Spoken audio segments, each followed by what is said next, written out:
En fait, je vous explique un truc, c'est que vous ne pouvez pas être mes abonnés et en même temps continuer de complexer sur votre physique. Vous ne pouvez pas être mes abonnés et continuer de vous penser comme étant le personnage secondaire de la vie de gens à qui on donne du gaz, qui se prennent pour des personnages principaux. Il en est hors de question. Sous cette dictature de ma chaîne, je vais vous aider à avoir confiance en vous aujourd'hui, ou du moins vous encourager à trouver votre style et vous amuser avec vous-même. Si vous vous amusez pas avec vous-même, comment vous voulez vous amuser avec les autres ou dans ce bas monde? Bah non.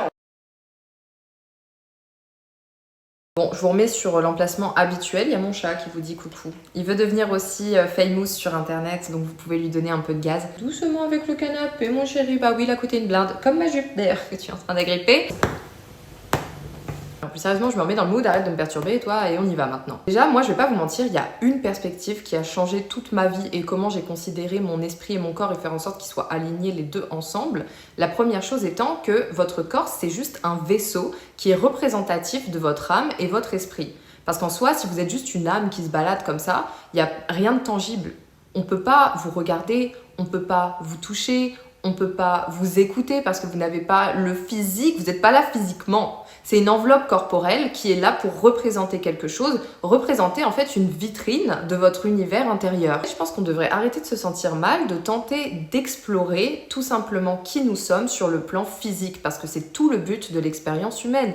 L'expérience humaine, elle n'est pas là que pour nous embarquer dans des trucs conceptuels de notre esprit, de notre âme et de la spiritualité qui veut en fait nous détacher de notre corps, alors que ça n'a aucun sens de vouloir faire ça. Le but est justement d'être aligné dans notre corps, que notre corps qui est un moteur, qui est ce vaisseau et cette enveloppe-là, nous mène comme une barque là où nous devons aller. Et oui, les enfants, le physique c'est important, mais il faut arrêter de croire que c'est important parce qu'on doit se cacher auprès des autres. Il est important parce qu'on doit oser se montrer pour pouvoir faire en sorte que ces mêmes autres, en tout cas les plus pertinents, nous repèrent dans cet espace, dans cette expérience. Et honnêtement, si à une époque le regard des autres m'a quand même touchée, parce qu'il y a des moments où on frôlait limite le harcèlement scolaire, etc. Donc c'était compliqué. Aujourd'hui, ça ne m'atteint absolument pas et je suis complètement ok avec l'idée d'être ce que je suis parce que je trouve que ça me représente plutôt bien. Je trouve que c'est moi, c'est-à-dire que je me sens pas en dissonance avec ce que je vous présente sur le plan physique et sur le plan intellectuel. Et si, quand bien même c'est le cas, les gens n'ont qu'à vouloir creuser, quoi. C'est tout. Même pour toi, je veux dire.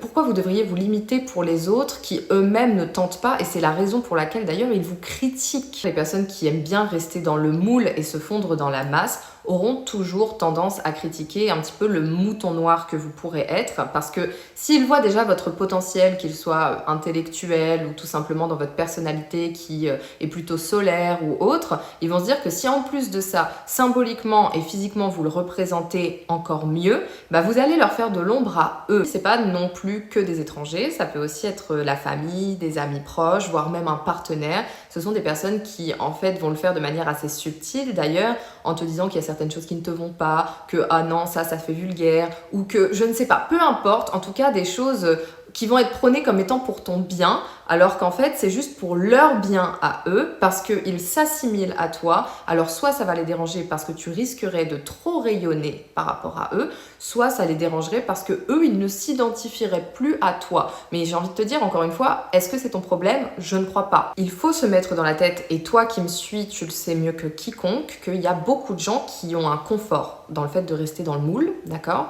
qui n'oseront pas pour eux sortir du moule et qui, encore une fois, vont jalouser le fait que d'autres personnes le tentent et en plus de ça, y arrivent. Si tu es une personne qui sent que tu dois sortir du moule, qui sent que tu as plein de potentiel en fait à exploiter, et là je parle de physique mais ça peut être sur plein d'autres choses, tu dois y aller. Tu dois y aller, tu ne dois pas laisser les peurs des autres en fait se refléter sur toi et te les approprier comme étant tes peurs. Parce que aussi terrible que cela puisse paraître, il est vrai qu'on devient les personnes que l'on fréquente. Et il est vrai que même si parfois on a fait un grand bout de chemin avec certaines personnes, il y a peut-être un moment où la corde, elle a besoin de se rompre parce qu'elles ne sont plus du tout représentatives de nous, là où on veut encore continuer de grimper des échelons, et de elles, là où elles souhaitent s'arrêter. Et alors je sais aussi qu'il y a certains complexes où on pense qu'ils nous appartiennent.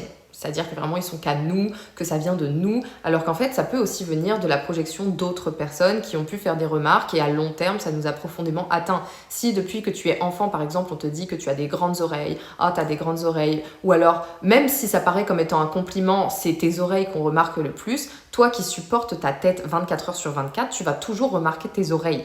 Mais laissez-moi vous dire un truc, ce qui est vraiment très iconique chez les gens, je trouve. En tout cas, ce qui fait vraiment leur force de caractère, c'est souvent leur complexe. Parce que c'est ça qui crée en fait la rareté physique. Vous avez une rareté intellectuelle, vous avez une rareté dans l'âme, mais vous avez aussi une rareté physique. Et je pense qu'avant de chercher à définitivement le changer pour certains, parce que peut-être vous y pensez quand même à tenter de le pimper ça aussi. Ok ? Parce qu'on peut tout accessoriser, on peut tout mettre en place pour justement devenir un personnage à part entière de notre propre série, de notre propre film. Je vous l'ai dit, cette façade en fait c'est la vitrine de voilà mon univers, voilà qui je suis. Toi tu penses que tu es destiné à quelque chose de plus grand, alors arrête de vouloir être dans la norme et arrête d'écouter les gens en disant ah c'est vrai, oui bon voilà. Non, t'es pas dans la norme. T'es pas censé être dans la norme. Dès que tu penses en fait que quelque chose est une faiblesse chez toi, viens contrebalancer la chose en cherchant à comprendre comment cela pourrait-il être une force. Pourquoi est-ce que les gens veulent te faire comprendre que c'est une faiblesse et pourquoi est-ce qu'ils essaient d'éteindre ça chez toi ou de minimiser ça chez toi? Parce qu'il y a toujours une raison. Vous partez du principe que si on revient à nous-mêmes et la projection qu'on fait sur les autres pour nous-mêmes, les autres font la même chose sur nous. Ceux qui font une obsession sur toi et sur le fait de te critiquer physiquement ou d'essayer de se moquer de toi, c'est comme je vous dis, soit parce qu'ils voient un potentiel en vous qu'ils n'ont pas envie que vous exploitiez sur le plan physique, soit parce que justement ils jalousent quelque chose. Et ça, je sais que c'est un peu la phrase des mamans en mode non mais de toute manière ces gens-là sont jaloux de toi, mais je vous assure que c'est la vérité. C'est la vérité. Il y a des gens qui sont jaloux de vous. Au plus tu vas t'affirmer, au plus les gens vont faire ça dans ton dos, te critiquer. Ils ne le feront plus en face. Il y aura beaucoup moins d'échanges qui vont être faits en face-to-face parce qu'ils vont voir qu'en fait tu ne les écoutes pas, que tu vas à contre-courant, que tu es quelqu'un qui s'affirme et donc ils vont te trouver plus courageux ou courageuse qu'eux.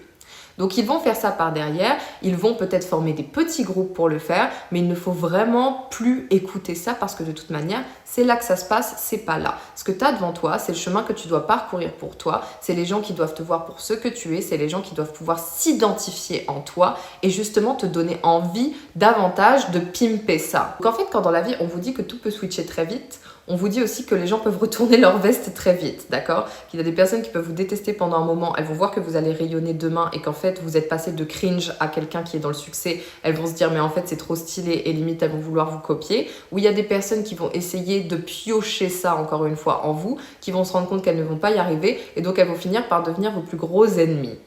Bon, voilà, si c'est ça casser du sucre dans le dos, je pense qu'on va tous pouvoir survivre. Si vous vous amusez avec vous-même, si vous vous prenez pas trop au sérieux, mais suffisamment au sérieux sur les bons angles, on va dire, personne pourra vous toucher là-dessus, quoi. Si jamais vous répondez toujours dans l'humour, dans la légèreté, et que vous montrez en fait que ce qu'ils disent n'a aucune profondeur et n'atteint aucunement la profondeur de votre âme, il va rien se passer.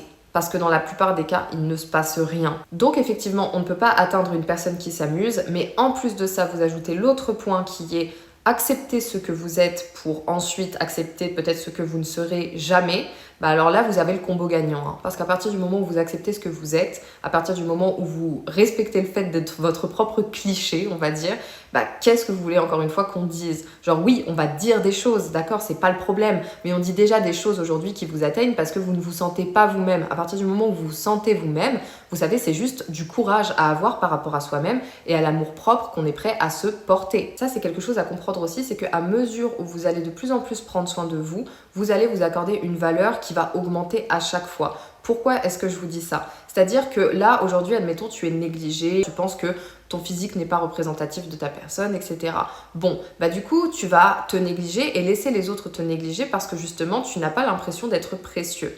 Quelqu'un qui va commencer à prendre soin de lui, à donner aussi peut-être une notion un peu matérielle derrière ça, hein, parce que par exemple, je vous dis, mes cheveux, le blond, ça coûte extrêmement cher. Le maquillage que je porte, ça coûte extrêmement cher. Admettons, je m'achète une paire de bottes à 200 €, ça coûte extrêmement cher. Mais inconsciemment, je m'accorde une certaine valeur Je me pimpe avec cette valeur et donc je connais une valeur parce que du coup, lorsque je sors avec ça dans la rue, vous voyez, j'ai une certaine fierté, on va dire. Alors, il ne faut pas prendre ça dans un sens superficiel ou narcissique, mais il faut vraiment comprendre qu'il y a plusieurs sources d'énergie sur cette terre. L'argent en fait partie, la valeur des choses matérielles que vous avez en fait partie, votre corps en fait partie.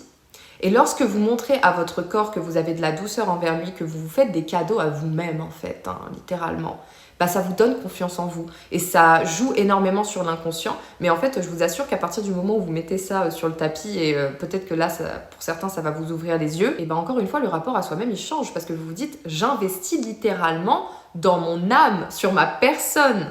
Vous vous rendez compte, ça, vous êtes votre première source d'investissement, vous êtes votre première source d'abondance. Et donc, qui va vous stopper là-dedans? Des gens qui, eux-mêmes, encore une fois, je boucle la boucle, mais ne s'accordent pas de valeur. Donc, ils projettent sur la vôtre. Et une fois que tu te mets cette notion d'investissement sur ta propre personne dans la tête, là, eh bien, tu viens aussi travailler sur un autre point qui est ta légitimité. C'est-à-dire que si je sais que ce que je porte a de la valeur, si je sais que ma manière de prendre soin de moi a de la valeur, dans ce cas-là, je vais pouvoir également me permettre d'aller dans des endroits peut-être un peu plus chics, de fréquenter des personnes ou d'aller plus simplement vers des personnes parce que j'ai autant confiance en elles qu'elles, en tout cas sur le plan physique. Et j'ai envie de vous dire, la chose avec la confiance en soi, c'est que personne ne sait si c'est réel ou pas, personne ne sait si c'est un jeu d'acteur ou pas. La plupart des gens sont des acteurs, même moi, vous ne le savez pas vraiment. Au final, si quelqu'un me pointe du doigt en me disant « mais toi, t'as pas confiance en toi, ça se voit », et bah écoutez, la seule personne qui pourra lui dire « t'as raison » ou « t'as tort », c'est moi. Donc si je lui dis qu'il a tort, si je décide que les gens ont tort, bah ils ont tort. Et c'est comme ça que ça marche. Et c'est pour ça que c'est amusant. Parce qu'en fait, c'est vous qui décidez des règles du jeu. Sur votre vie, en tout cas. Alors oui, à partir du moment où tu décides d'exister dans ce monde, tu pourras pas arrêter les gens de te critiquer, tu pourras pas les arrêter de parler sur toi, etc. Mais il vaut mieux qu'ils parlent sur toi alors que toi, tu te sens réellement bien dans ta peau, plutôt qu'ils ne parlent sur toi lorsque tu es complexé parce que tu cherches à te cacher et qu'au final, ça ne marche pas parce qu'ils comprennent qu'ils ont du pouvoir sur toi, donc ils continuent davantage. Parce que c'est ça que la plupart des gens cherchent. Ils cherchent à être importants, ils cherchent à être impactants et ils cherchent à avoir du pouvoir sur les autres. Donc, et quand ils voient qu'ils ont du pouvoir sur des personnes qui, je vous dis, pourraient les faire complexer, donc ils essaient de les laisser bas, là, bah alors là, ils se prennent pour les rois du pétrole. Tu n'as absolument rien à perdre, tu as tout à gagner en commençant par toi-même.